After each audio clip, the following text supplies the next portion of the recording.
سلام دکتر سیب عزیز، به مدی مدیکس خوش آمدین. امیدالله فیضی هستم. ما به ادامه درس های آناتومیمان امروز هم در مورد intermediate group of back مثلا صحبت میکنیم. در ویدیوی قبلی در مورد سوپرفیشیال صحبت کرده بودیم، عضلاتی که در قسمت سطحی بک قرار داره. حال در مورد عضلات صحبت میکنیم که در قسمت متوسط بک قرار داره. در این قسمت دو دانه عضلات نازک شامل می باشند که یه البته intermediate group of back مثلا به نام respiratory group هم یاد میکنن. اولی برای شما بگوییم که این به نام respiratory group هم ما یاد میکنیم. نظر به اینکه یا وظیفه تنفسی دارن، در تنفس رول دارن، و همین خاطر یا به نام respiratory group هم بعضا یاد میکنن. یا دو دانه عضله هستند در این ساحه. اولین عضله از این اول عضله به نام stratus posterior superior. اولش به نام stratus posterior superior یاد میکنیم و دومش به نام stratus posterior inferior. با این نام ها یاد میکنیم. این دو دانه عضله می باشن که یا در گروپ اینترمدییت شامل می باشن. ما در این عضلات در مورد چی چیزها صحبت میکنیم؟ در مورد اورجینشان صحبت میکنیم، منشأشان، در مورد انزروشن از صحبت میکنیم، یا در مورد ارتکازشان. بعد از او در مورد انرویشنش صحبت میکنیم، تعصیبشان، عصب دهی از یا توسط چی میشه، و آخر هم در مورد فانکشن یا وظیفه از یا ما صحبت میکنیم. اول میریم در تصویر در مورد از صحبت میکنیم و دوباره میریم تمام از او چیزهایی را که ما در تصویر گفتیم در قسمت هم برای شما باز واضح میسازیم. خب ببینید در مورد گروپ متوسط عضلات بک ما صحبت میکنیم. ما گفتیم که عضلاتی که در بک است و در گروپ متوسطشان قرار دارن یا عمیق‌تر از عضلات سطحی قرار دارن. ما قبلا خواندیم، شما ببینید گفتیم که اول جلد است، بعد از جلد دمو قسمت صفاق است، بعد از صفاق است عضلات است که رو میگیم گروپ سطحیشان که این عضلات بود. یکی این عضلات بود که به نام تراپزیوس یاد می‌کردیم که رو ما ساحه دور میکنیم. یک تراپزیوس بود، دیگه در این ساحه مثلا لاتیسموس دورسی بود که ما ساحه دور میکنیم. رومبوید میجور و مینور بود که رو از این ساحه ما دور میسازیم تا که بفهمیم که حال در مورد کدام عضلات صحبت میکنیم. در مورد عضلات متوسط صحبت میکنیم، یعنی عمیق‌تر از یا قرار دارن. عضلات متوسط به این خاطر میگیم که عمیق‌تر از یا قرار دارن، در طبقه متوسط است و دیگه عضلات را که باز ما میخونیم و نسبت به یا نسبتا عمیق‌تر قرار دارن، از این کرده عمیق‌تر میباشن، به خاطر او را عضلات عمیقه یاد میکنیم. اما حال فعلا ما خود در مورد عضلات صحبت میکنیم که عضلات در قسمت متوسط قرار دارن، به خاطر این عضلات ما به نام عضلات متوسطه یاد کردیم. شما ببینید عضلات متوسطه از دو نوع هستند.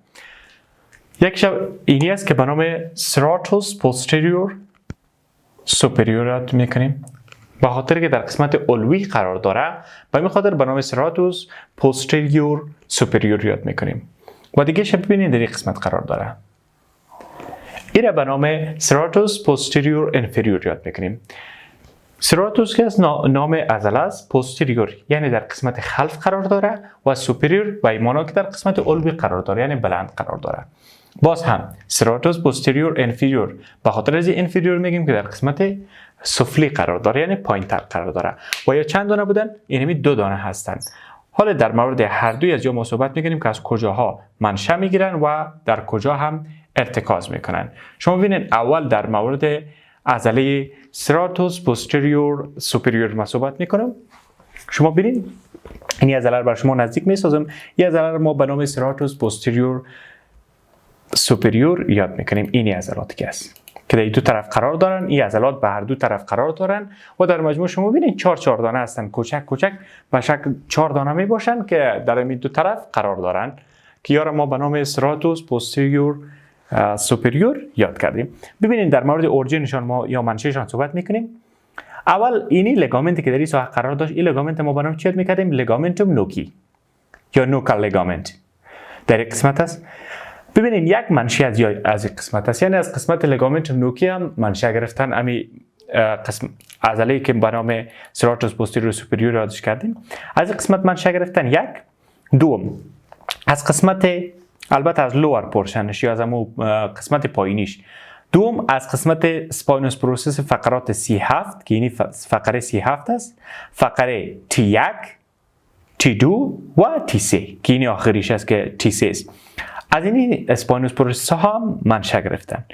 و آخرین چیزی که هست از این لگامنت است که در این ساحه قرار داره. ببینیم ما در مورد صحبت کرده بودیم که به نام سوپرا اسپاینوس لگامنت یاد میکنیم. برای رنگ آبی که معلوم میشه ببینید ما از قسمت لترال اگه سرچ کنیم این لگامنت به نام سوپرا اسپاینوس لگامنت که اسپاینوس پروسس رو به هم دیگر وصل میکرد، اینی لگامنت هم از این یعنی منشأ میگیرن. در کل از چند جای منشأ گرفت؟ قسمت پایینی لگامنتوم نوکی، بعد از او از قسمت سپاینوس پروسس ها بود. ببینید لگامنتوم نوکی، سپاینوس پروسس C7، سپاینوس پروسس T1، بله سپاینوس پروسس T2 و سپاینوس پروسس T3 از جا منشأ گرفت. و دیگه در بین از جا ببینید چی است؟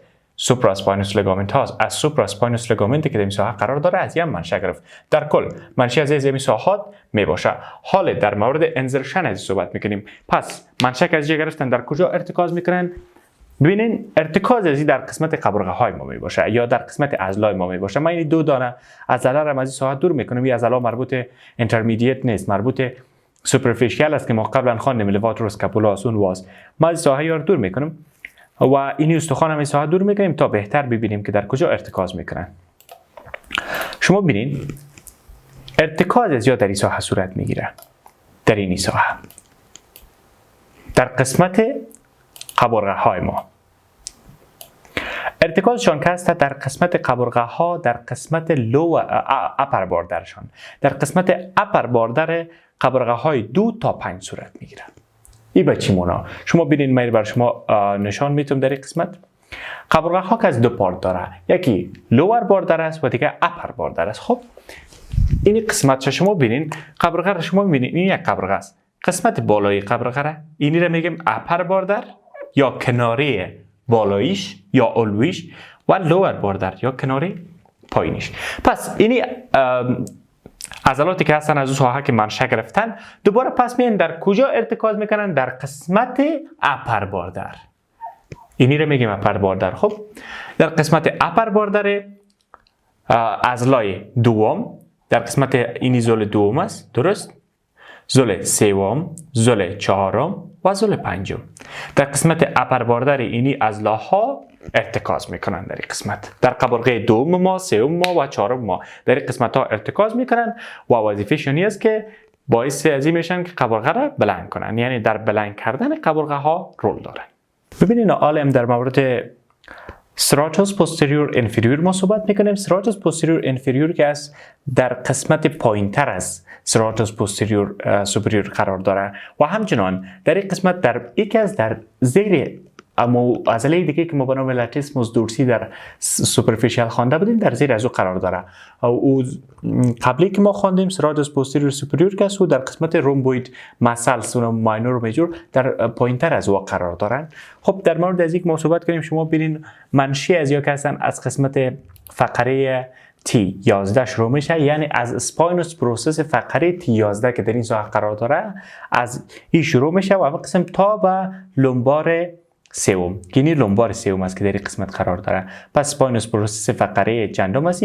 اسپاینوس پروسس فقره T11 T12 L1 L1 L2 و L3 تا این قسمت ادامه داره. و همچنان دیگه از سوپرا اسپاینوس لگامنت که در این ساحه قرار داره، سوپرا اسپاینوس لگامنت این ساحه هم منشأ میگیرن. در کل از این دو چیز منشأ میگیرن و فایبرهای از این ببینین فایبرهایش به طرف بالا سیر میکنن، یعنی اسند فایبرها دارن. او قبلی که بود سراتوس پوستیریور سوپریور که بود دیسنت فایبرها داشت. شما ببینید من بازم برای شما رو نشان بدم به این شکل. دیسنت فایبرها داشت به طرف پایین میامد سیر میکرد، اما یکی از به طرف بالا سیر میکنه. به این خاطر میگیم اسند فایبر. اسند فایبرها دارن که فایبرها جامعن با زلها در این قسمت اتصال پیدا میکنن. البته با لور باردر زلهای چندم ببینید در لور باردرش وصل شده اینه در این قسمت. من ایرال بر شما نشان بدم در لور باردر این قسمت، در لور باردر عضله ها، این خب اپر باردرش بود، این لور باردرش هست، این اپر باردرش بود، این لور باردرش هست به این شکل. خب میاد در کجا وصل میشه؟ در لور باردر قبرقه های 9، این قبرقه 9 هم است، در لور باردر قبرقه 9، قبرقه 10، قبرقه 11 و این قسمت قبرقه 12. در کل از قبرقه 9 تا قبرقه 12 در قسمت لور باردرشان یا ارتکاز میکنن. این عضلات را که ما به نام سراجوس پوستیریور انفریور یاد کردیم. خب ببینید ما گفتیم که سراجوس پوستیریور سوپریور که از اورجینش از کدام قسمت است؟ یکی از لگامنتوم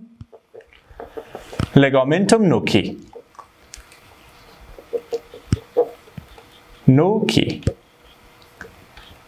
دومین چیزی که از او منشأ میگیره او اسپاینوس پروسس های فقرات 37 تا به T3 می باشه. از فقرات 37 T1 T2 و T3 از این قسمت ها منشأ میگیرن اسپاینوس پروسس های از یا. بعد از او همچنان از قسمت سوپرا اسپاینوس لگامنت هم منشأ میگیره.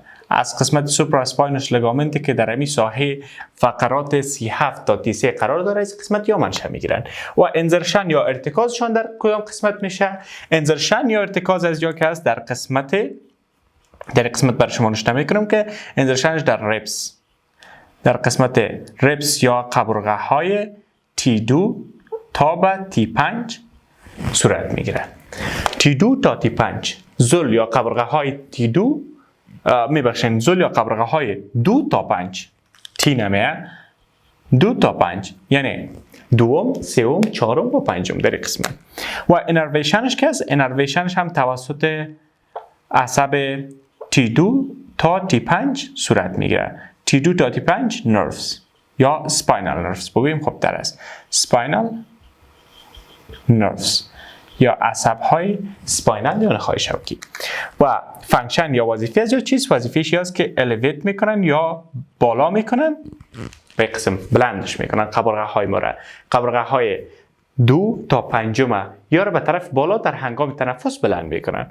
الیویتس ربس 2 تا به 5 یا را بلند میکنن. این بود سراجوس پوستیریور سوپریور. حال در مورد سراجوس پوستیریور انفریور صحبت میکنیم. سراجوس پوستیریور انفریور که اورجین از یا هست که از قسمت فقرات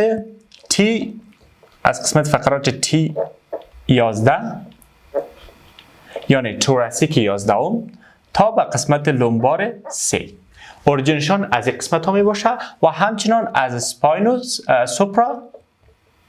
سوپرا اسپاینوس لگامنت. یعنی ببینید یکی خو اورجینش از قسمت فقرات، البته اسپاینوس پروسس فقرات، ببینید از اسپاینوس یکی اورجینشان از اسپاینوس پروسس فقرات T11 تا L3 شد، یک. دوم از سوپرا اسپاینوس لگامنت شد. این شد این قسمت، این دو دانه شد چیش؟ اورجینش. اورجین. بعد از او انزرشنش است.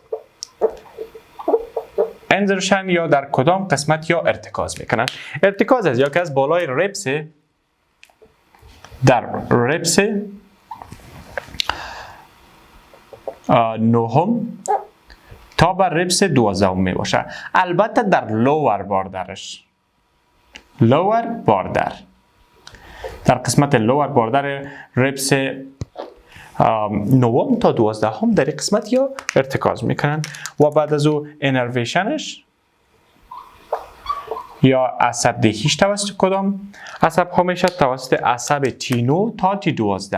T9 تا T12 نروز یا سپاینال نروز که هستن یا را تعصیب کردن یا عصب دهیشان توسط از جاشته. یکی سپاینال نرو ها چیست؟ ما بر شما گفته بودیم یکی بیشتر در مورد سپاینال نرو ها ما خب بعد از اینکه عضلات تمام کنیم درباره سپاینال کارد، اناتومیش و همچنین در مورد سپاینال نرو ها ما میخونیم. اما به شکل ابتدایی بر شما گفته بودم هر عصبی که از سپاینال کارد از نخاع شوکی ما منشأ میگیره رو به نام سپاینال نرو ما یاد میکنیم. خب بعد از او فانکشنش است یا وظیفهش است. فانکشن یا وظیفه ازی است که دپرس میکنه ربس به طرف پایین یا کش میکنه. ساده تر بر شما اگه بگویم باعث ازی میشه که قبرقه های ما رو به طرف پایین کش کنه. چی میکنن؟ دپرس میکنه ربس 9 تا به 12. قبرقه 9 تا 12 رو به طرف پایین کش میکنه. در این قسم به طرف پایین محکمشان میگیره. زمانی که یک پرده موجود است، خب امی صدر از بطن که جدا کرده یک پرده موجود است به نام دیافراگم که بعداً باز در مورد اینجا ما میخوانیم. این پرده زمانی که تقلص میکنه در هنگام تنفس باعث میشه که به طرف پایین بیاد. زمانی که به طرف پایین میاد وقتی که تقلص کرد، در نتیجه از این باعث میشه که اینمی سراتوس پوستیریور انفیریور که در این ساحه قرار داره نمیگذاره که ربس 9 تا 12 به طرف بالا کش شوند. یعنی از این جلوگیری میکنه که ربس 9 تا 12 به طرف بالا کش شوند، بلکه یا رو به طرف پایین قسم کش میگیره و از بلند شدن از یا جلوگیری میکنه. این بود موضوع امروز ما که در مورد intermediate group of back muscles صحبت کردیم. خدا کنه که شما از یک چیز را آموخته باشین و به داشتهای طبی شما افزوده باشه. در ویدیوی بعدی در مورد دیپ گروپش صحبت میکنیم که دیپ گروپش به خاطر از اینکه زیاد هستن در 2 پارت با سرش صحبت میکنیم. تا بعد، خداوند یار و مددگارتان.